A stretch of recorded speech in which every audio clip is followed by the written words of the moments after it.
They are the marginalised and vulnerable, beaten, raped, even killed.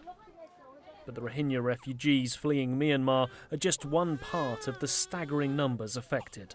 The UN estimates that 1 in 3 women experience physical or sexual violence during their lifetime, often in societies where violence goes unpunished.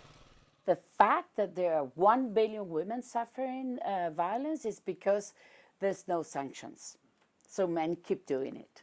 So I believe very strongly in justice, and I believe very strongly as well that sanctions can deter certain behavior. Young girls are also at risk. Nearly 120 million worldwide, or almost 1 in 10 girls, have been raped or forced to perform sexual acts.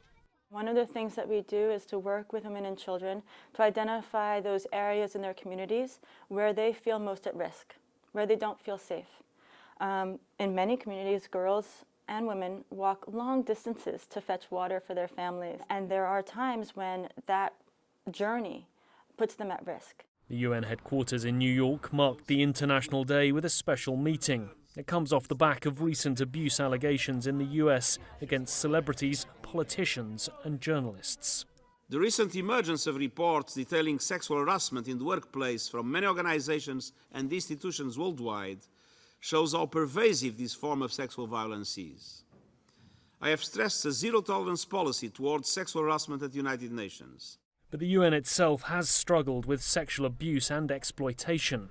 An investigation by the Associated Press earlier this year detailed almost 2,000 allegations against peacekeepers and UN personnel over the last 12 years.